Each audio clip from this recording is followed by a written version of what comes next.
বিসমিল্লাহির রহমানির রহিম। जुरअत का नाम है देवबंद वाले, आली मकाम है देवबंद वाले। সম্মানিত মুসল্লিয়ানে কেরাম, দুইটা শব্দ দুইটা মনে রাখতে হবে, মুখস্থ করতে হবে, বুঝতে হবে। মনে রাখতে হবে, মুখস্থ করতে হবে, বুঝতে হবে। কার জন্য? প্রত্যেক মুসলমানের। কেন? যদি এই দুই শব্দ দুইটা আপনার জানা না থাকে, বুঝা না থাকে, মুখস্থ না থাকে, তাহলে আল্লাহ হেফাজত করুক, কোন সময়ে যে আপনার ঈমান আপনার কাছ থেকে চলে যাবে আপনি টেরও পাবেন।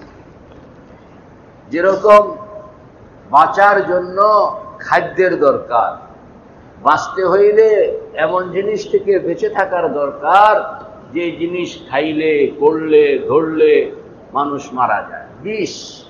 বিষ থেকে যেরকম, সাপ থেকে যেরকম, আগুন থেকে যেরকম আমরা নিজেদেরকে হেফাজত করি, বিরত রাখি, বুঝি দেখিয়া।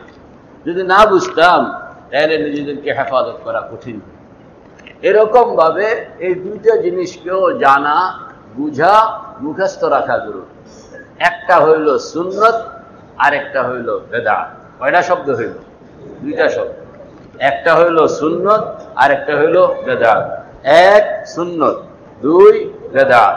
এক সুন্নত, দুই বেদাত। বল, এক দুই, এক দুই, এক। দুইটা জিনিস। কয়টা জিনিস হইল? দুইটা জিনিস।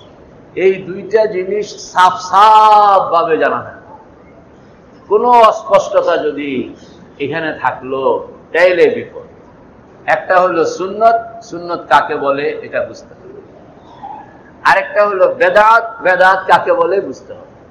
সুন্নতের পরিণতি কি, বেদাতের পরিণতি কি, সুন্নত করলে কি ফায়দা আর বেদাত করলে কি ক্ষতি, এটা আপনাকে জানতে হবে। মেরে ভাই ও দোস্ত বুজুর্গ, আজকাল শয়তানের জন্য আমরা দুয়ার খুল্লা দিছি। এরকম ভাবে দুয়ার খুল্লা দিছি যে শয়তান এখন আমাদের ঘরের ভিতরে ঢুকে বাইরে হয়, কোথাও তাকে বাধা দেওয়া হয় না। কেমনে দুয়ার খুলছি আমরা তো জানি না। কোনটা সুন্নত, কোনটা বেদাত, সুন্নত করলে কি ফায়দা, বেদাত করলে কি ক্ষতি, কিচ্ছুই আমরা জানি না। ফলত শয়তান, আল্লাহু আকবার, আল্লাহু আকবার, আল্লাহ তুমি আমাদেরকে হেফাজত করো, আমাদেরকে হেফাজত করো আল্লাহ। সুন্নত বলা হয় আল্লাহর হাবিব হযরতে মুহাম্মদুর রাসূলুল্লাহ সাল্লাল্লাহু আলাইহি ওয়াসাল্লাম, সাল্লাল্লাহু আলাইহি ওয়াসাল্লাম। কোন মুহাব্বতের সঙ্গে কোন, সাল্লাল্লাহু আলাইহি ওয়াসাল্লাম, সাল্লাল্লাহু আলাইহি ওয়াসাল্লাম, সাল্লাল্লাহু আলাইহি ওয়াসাল্লাম। সুন্নত বলা হয় আল্লাহর হাবিব হযরতে মুহাম্মদুর রাসূলুল্লাহ সাল্লাল্লাহু আলাইহি ওয়াসাল্লাম যেই কাজটা যেইভাবে করছেন এর মধ্যে কোনো কিছু কমানো যাবে না, কোনো কিছু বাড়ানো যাবে না। যেই কাজটা যেইভাবে করছেন ওই কাজটাকে ওইভাবে করার নাম হলো সুন্নাত। আর এটার মধ্যে আপনি নিজের পক্ষ থেকে কিছু বাড়াইলেন তাহলে সুন্নতের বাইরে চলে গেলেন, কিছু কমাইলেন সুন্নতের বাইরে চলে গেলেন, এটার নাম হলো বেদাত। সুন্নতের বাইরে যেটা চলে যাবে নতুন জিনিস, বেদাত মানে নতুন জিনিস, বেদাত মানে নতুন জিনিস। দ্বীনের নামে, দ্বীনের মধ্যে, শরীয়তের নামে এমন কোন জিনিস চালু করা, চালু হওয়া যেই জিনিস আল্লাহর হাবিব হযরতে মুহাম্মদুর রাসূলুল্লাহ সাল্লাল্লাহু আলাইহি ওয়াসাল্লাম করেন নাই, আল্লাহর হাবিবের সাহাবীরা করে নাই, আল্লাহর হাবিবের সাহাবীদের পরে তাবেঈরা করে নাই, তাবেঈরা করে নাই, যেই জিনিস কোরআনে নাই, যেই জিনিস হাদিসে নাই, যেই জিনিস ফিকহের মধ্যে নাই, যে জিনিস ইজতিহাদের দ্বারাও আসে না, আইম্মায়ে মুজতাহিদিনও বলেন নাই, এরকম কোন জিনিস এটা করলে এটার নাম হলো বেদাত।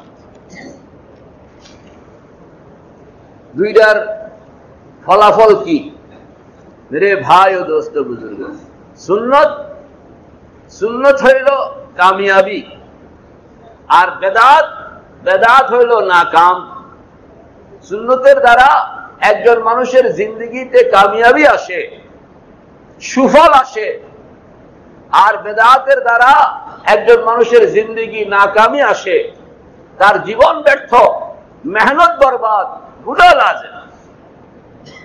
মেরে ভাই ও দোস্ত বুজুর্গ, সুন্নতের পরিণাম হইল হেদায়েত, সুন্নতের শেষ অবস্থা হইল হেদায়েত, আর বেদাতের শেষ অবস্থা হলো গুমরাহি। সুন্নত আপনাকে টানতে টানতে জান্নাত পর্যন্ত নিয়ে যাবে, আর বেদাত আপনাকে ঠেলতে ঠেলতে জাহান্নাম পর্যন্ত নিয়ে যাবে। দুইটা রেল লাইন, এই রেল লাইন দুই দিকে বাঁকায়া গেছে। বাঁকায়া একটা গেছে পূব দিকে চিটাগাং, আরেকটা গেছে পশ্চিম দিকে খুলনা। এখন এটা গোড়ার মধ্যে এক জায়গায় ছিল, এই এক জায়গা থেকে এই এক সরিষার দানা পরিমাণ আলোক হইল প্রথম, এরপরে আস্তে আস্তে আলোক হইতে হইতে হাজার হাজার মাইল ব্যবধানে চলে যায়। ঠিক না বেঠিক? এই যে যেখান থেকে আলোক হইল, দুইটা রাস্তা, একটা হলো সুন্নতের রাস্তা, আরেকটা হলো বেদাতের রাস্তা। সুন্নতের রাস্তা যেটা, গাড়ি যদি সুন্নতের রাস্তায় উঠলো, তাহলে এটাকে আপনি পিছন থেকে ঠেলতে থাকবেন কিংবা সামনের দিক থেকে টানতে থাকবেন। রেলগাড়ি টানতে টানতে এটা যেখানে গিয়ে থামবো, এটার নাম হলো বেহেশত। বেদাত বেদাত এখান থেকে শুরু। এই লাইনে যদি গাড়ি উঠলো, তো গাড়িটা আপনি ঠেলতেছেন টানতেছেন, যেখানে গিয়ে পৌঁছবে এটার নাম হলো জাহান্নাম, এটার নাম হলো। তাইলে এবার আসেন, সুন্নতের পরিণাম জান্নাত, সুন্নতের পরিণাম, আর বেদাতের পরিণাম, সুন্নতের পরিণাম, বেদাতের পরিণাম। মুখস্থকরণ লাগবে, এগুলো মুখস্থকরণের কথা, এটি আকীদার কথা। যেহেতু নানান রকমের খোরাফাত শুরু হয়ে গেছে, সেহেতু আমাদের জিম্মাদারি হয়ে গেছে, এটা মানুষকে শিখাইতে হবে, মুখস্থ করাইতে হবে। সুন্নতের পরিণাম শেষ জায়গা, গন্তব্য কোথায়? আর বেদাতের শেষ গন্তব্য কোথায়? সুন্নত এমন জিনিস, দুনিয়াতেও কামে লাগে, কবরে কামে লাগবে, হাসরে কামে লাগবে, মিজানে কামে লাগবে, পুলসিরাতে কামে লাগবে, এরপরে আপনাকে জান্নাত পর্যন্ত পৌঁছায়।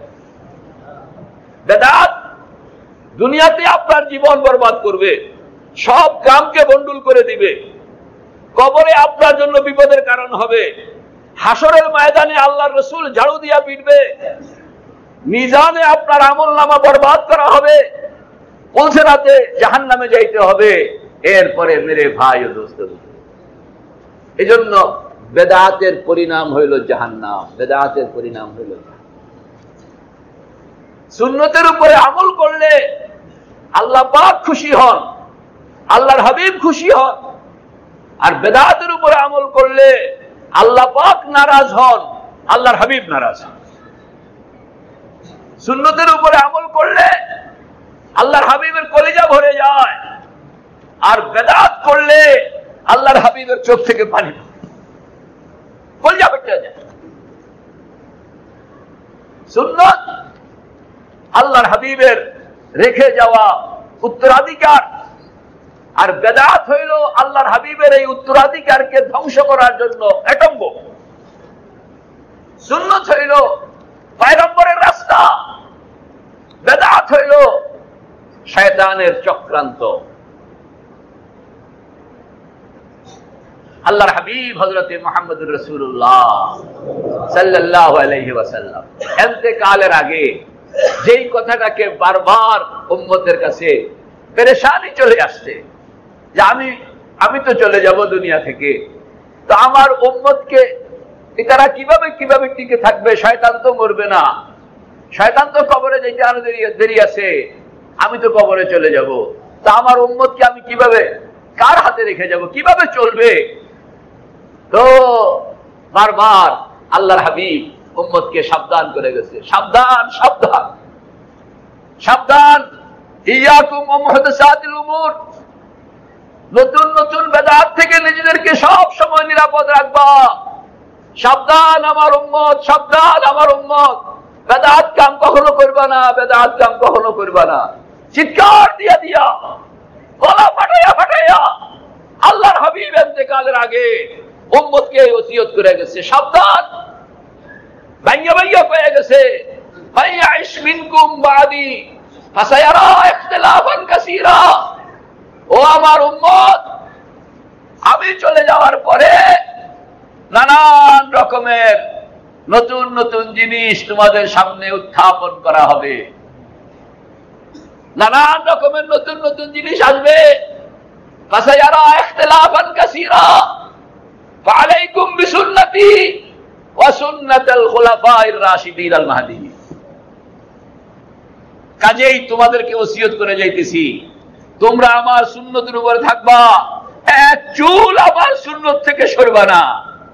মনে রাখবা, তারাক্তু ফীকুম আমরাইন, দুইটা জিনিস রেখে গেলাম, এই দুইটা জিনিসকে যে মজবুত করে ধরবে, লান তাদিল্লু মা তামাসসাকতুম বিহিমা, এই দুইটা জিনিসকে যদি মজবুত করে ধরে রাখতে পারো উম্মত, তাহলে শয়তান কোনদিন তোমাকে গোমরাহ করতে পারবে না। আর কি করবে?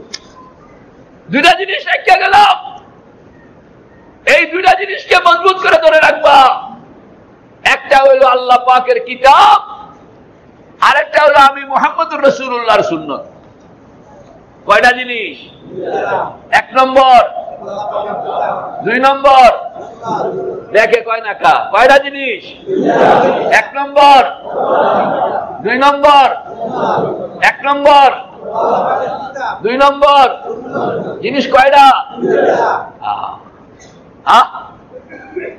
তারাক্তু ফীকুম আমরাইন লান তাযিল্লু মা তামাসসাকতুম বিহিমা, ও আমার উম্মত, দুইটা জিনিস রাখিয়া গেলাম, এই দুইটা জিনিসকে যতদিন পর্যন্ত মজবুত করে ধরে রাখবা, কোন জিনিস, কোন কেউ, কোন শয়তান, কোন মানুষ, না মানুষ শয়তান না জিন শয়তান, কেউ তোমাদেরকে গোমরাহ বানাইতে পারবে না। তারাক্তু ফীকুম আমরাইন লান তাযিল্লু মা তামাসসাকতুম বিহিমা কিতাবাল্লাহ ওয়া সুন্নাতা রাসূলিহি। একটা হলো আল্লাহ পাকের কিতাব, আরেকটা হলো তার পয়গম্বরের সুন্নত। একটা হলো আল্লাহ পাকের কিতাব, আরেকটা হলো তার পয়গম্বরের সুন্নত। কয়টা জিনিস হইলো? আল্লাহ, এই দুইটা জিনিসকে মজবুত করে ধরে রাখানোর জন্য আমাদের সকলকে তুমি কবুল করো।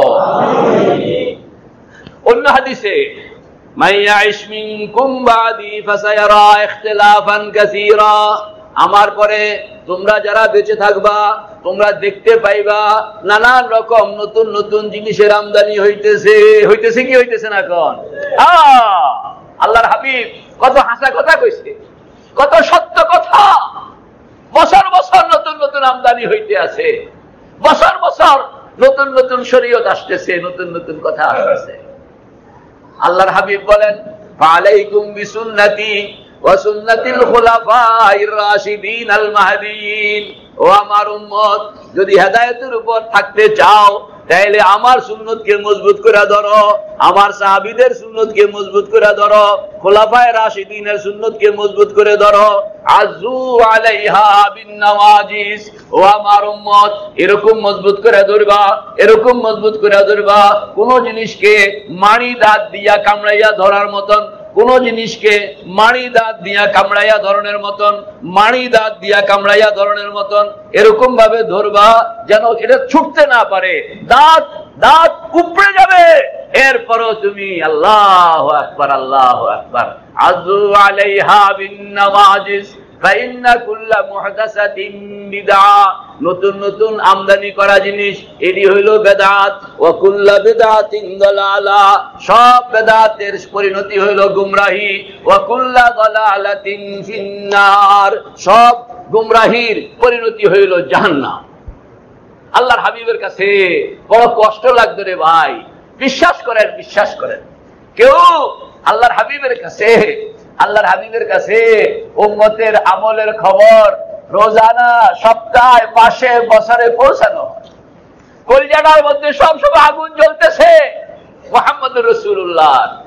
এই যে দিন দুনিয়ার মধ্যে মেহনত করে, কত কষ্ট করে সাহাবায়ে কেরাম রক্ত দিয়েছেন, আল্লাহর হাবিব দান শহীদ করেছেন, দিনকে দুনিয়ার মধ্যে কায়েম করে মদিনা মুনাওয়ারায় শুয়ে রয়েছে, খবর যাইতেছে। তো যখন খবর যায়, ইয়া রাসূলুল্লাহ, অমুক বান্দা আপনার সুন্নতের জন্য সে খুব চেষ্টা করতেছে, আমল করতেছে, দাওয়াত দিতেছে, আল্লাহর হাবিবের কলিজাটা বড় হয়ে যায়, দোয়া করতে থাকে যে আমার দ্বীনকে রক্ষার জন্য। হাদিসের মধ্যে আসছে, মান তামাসসাকা বিসুন্নতি ইন্না ফাসাদি উম্মতি ফালাহু আজরু মিয়াতি শহীদ। আল্লাহর হাবিব বলেন, মানুষ যখন সুন্নত ছেড়ে দিবে, মানুষ যখন বেদাতের দিকে দৌড়াইতে থাকবে, ওই যুগে আল্লাহর যে বান্দা আমার একটা সাধারণ সুন্নতকে ধরে রাখবে, আমার একটা সাধারণ সুন্নতকে ধরে রাখবে, আল্লাহ পাক তাকে 100 শহীদের সওয়াব দান করবেন। আল্লাহ, এটা আমার বানান না কথা, এটা হাদিসের মধ্যে আসছে। আল্লাহর হাবিব বলছেন, ফাইন্না খায়রাল কালামে কালামুল্লাহ ওয়া আহসানাল হাদি হাদি মুহাম্মাদিন সাল্লাল্লাহু আলাইহি ওয়াসাল্লাম ওয়া খায়রাল উমুরি আওয়াজিমুহা। দুনিয়ার মধ্যে যত জিনিস আছে, সব জিনিসের মধ্যে সবচেয়ে দামি, সবচেয়ে ভালো, সবচেয়ে উৎকৃষ্ট জিনিস হইল আল্লাহর হাবিবের সুন্নত। ওয়া শাররাল উমুরি মুহদাসাতুহা। দুনিয়ার মধ্যে যত জিনিস আছে, দুনিয়ার মধ্যে যত জিনিস আছে, এই সব জিনিসের মধ্যে সবচেয়ে নিকৃষ্ট, সবচেয়ে খারাপ, সবচেয়ে খারাপ, সবচেয়ে খারাপ জিনিস হইল বেদাত।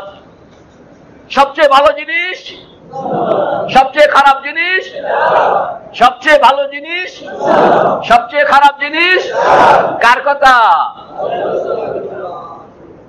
ওয়া খায়রাল উমুরি আওয়াজিমুহা ওয়া শাররাল উমুরি মুহদাসাতুহা ওয়া কুল্লু মুহদাসাতিন বিদআ ওয়া কুল্লু বিদআতিন দালালা ওয়া কুল্লু দালালাতিন ফিন্নার। কিতাবের মধ্যে আসছে, আল্লাহর হাবিবের কাছে সুন্নতের খবর যখন যায়, আল্লাহর হাবিবের কলিজাটা খুশি হইয়া যায়। আল্লাহর হাবিব দোয়া করতে থাকেন, আল্লাহর হাবিব তখন বলতে থাকেন, হ্যাঁ হ্যাঁ, আমার রক্তমাখা দিনকে হেফাজত করার জন্য আমার যে উম্মত আগে আসতেছে, আমি তার জন্য দোয়া করতেছি। মুহাদ্দিসিন এক একটা হাদিসের জন্য মেহনত করছেন। কেন মেহনত করছেন? আল্লাহর হাবিবের কাছে এই খবর তো যাইতো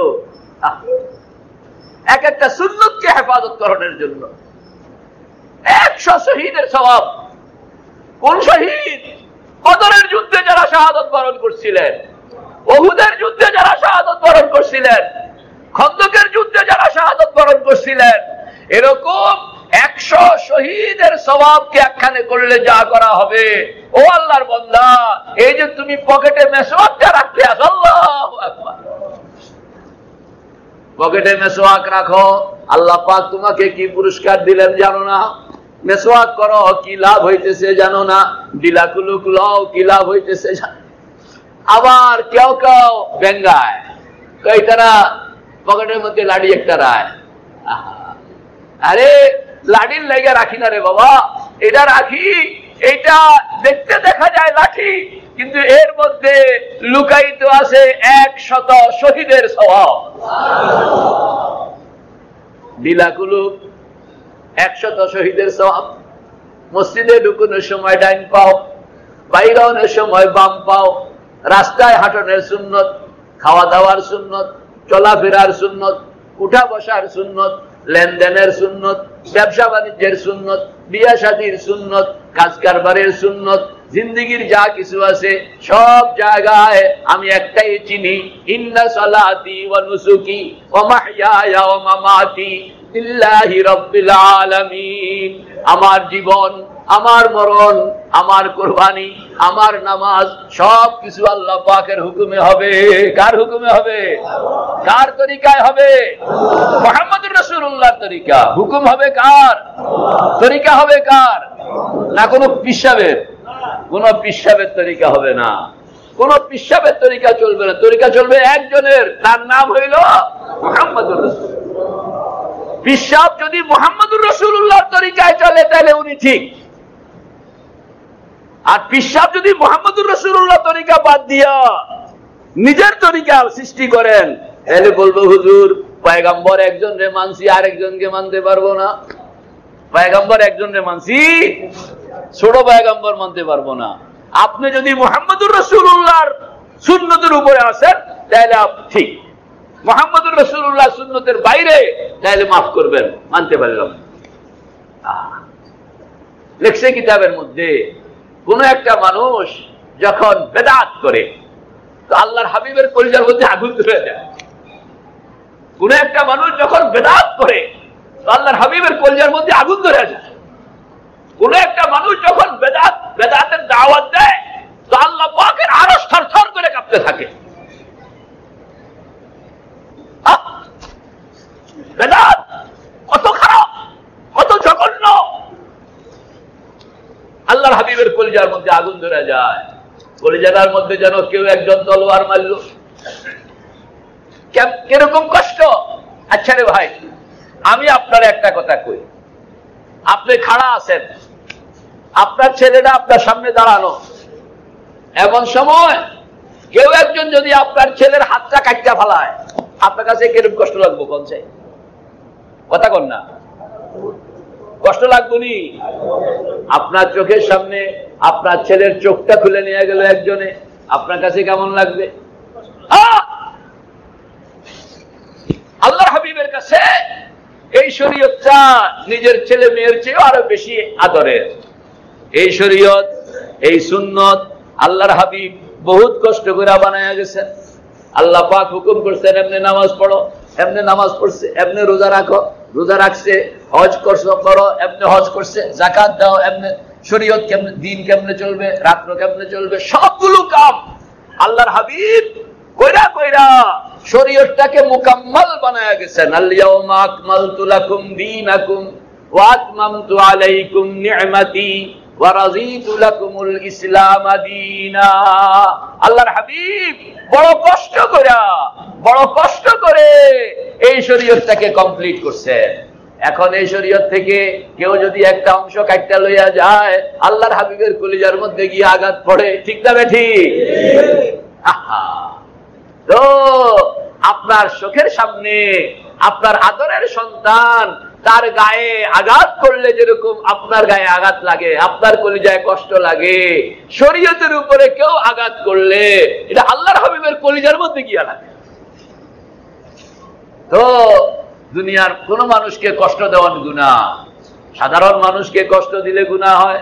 এই কষ্ট যদি আপনি মুহাম্মদুর রাসূলুল্লাহকে দেন, মুহাম্মদুর রাসূলুল্লাহর কলিজার মধ্যে আপনার কারণে যদি আগুন ধরে যায়, এটা ভালো কাম হইব নি? জোরে কোন আল্লাহ তুমি আমাদেরকে হেফাজত, আল্লাহ তুমি আমাদেরকে হেফাজত, আল্লাহ তুমি আমাদেরকে হেফাজত। এজন্য বেদাত থেকে কোটি কোটি মাইল দূরে থাকতে হবে। না ভাই বেদাত করব না, বেদাতের পরিণতি হইল শিরক, সুন্নতের পরিণতি হইল তাওহীদ। সুন্নতের উপর আমল করলে একজন মানুষ যাইতে যাইতে তাওহীদ পর্যন্ত পৌঁছতে পারে, আর বেদাতের উপরে চললে এই মানুষটাকে বেদাত ঠেলতে ঠেলতে শিরক পর্যন্ত। দুনিয়ার মধ্যে মূর্তি পূজা কেমনে শুরু হয়েছে জানেননি? প্রথম মূর্তি পূজা শুরু হইল এই পৃথিবীতে হযরত আদম আলাইহিস সালাতু ওয়াস সালামের নাতি পুতিদের একজন হযরত ইদ্রিস আলাইহিস সালাতু ওয়াস সালাম।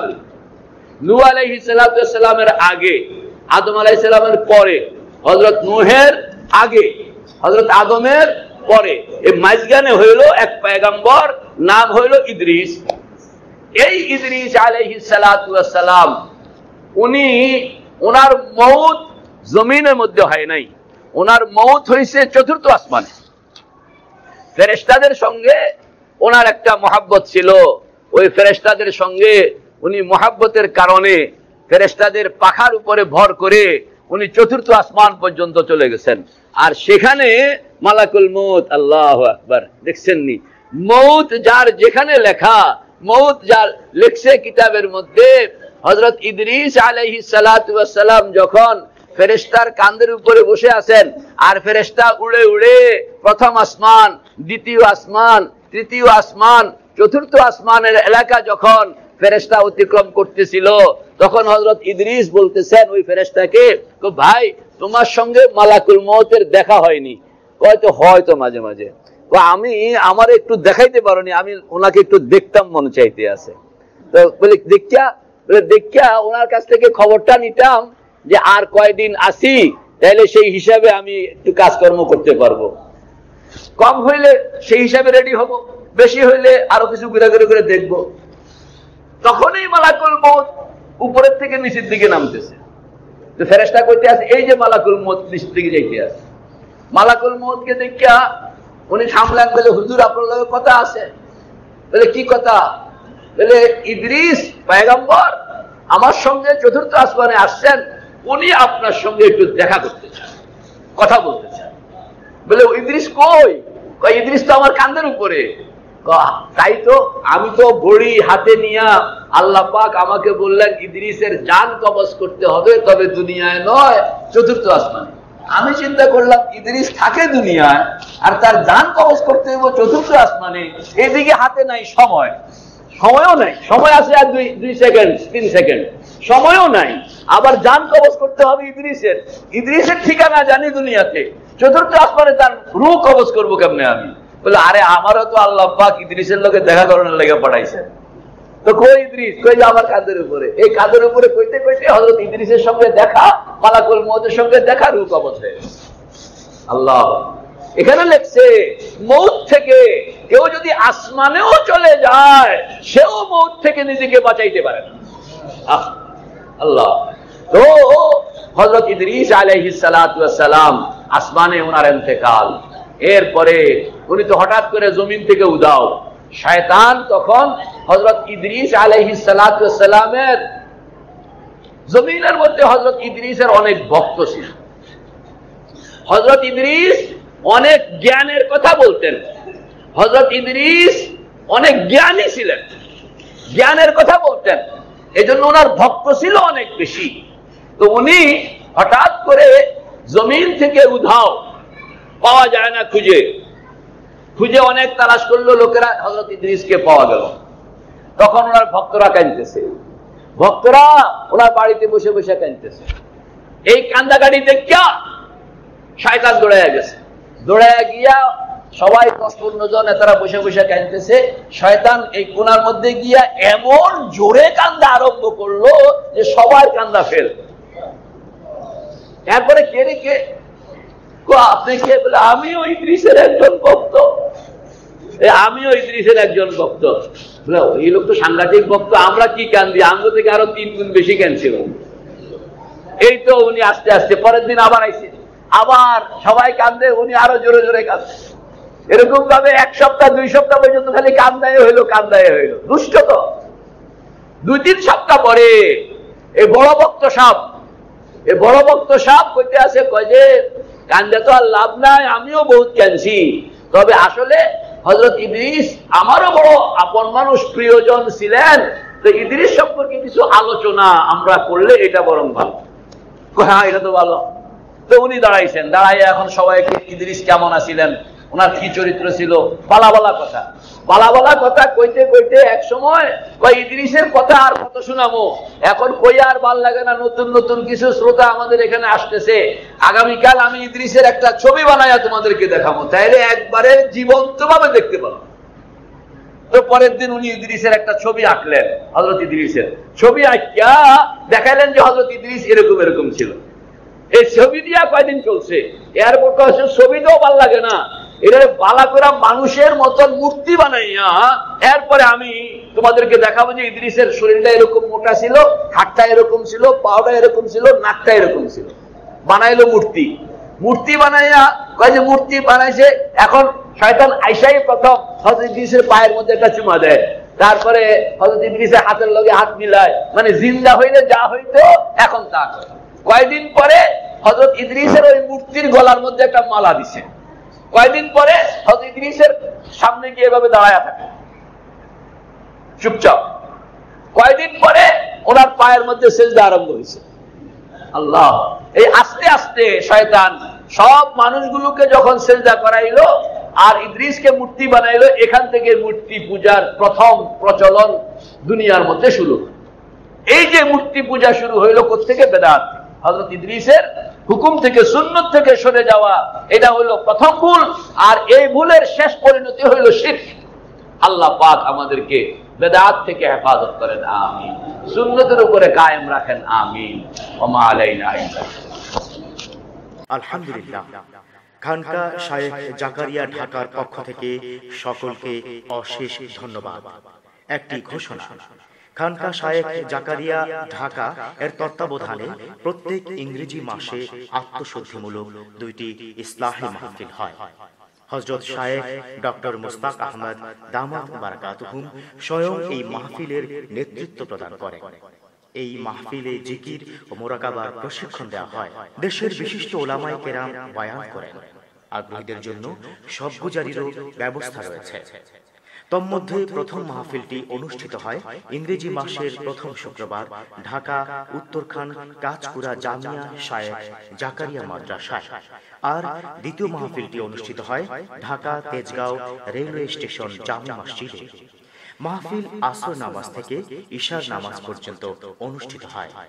উভয় মাহফিলে অংশগ্রহণের জন্য খানকা শায়েখ জাকারিয়ার পক্ষ থেকে আপনাদের সকলকে বিশেষভাবে আমন্ত্রণ জানাচ্ছি।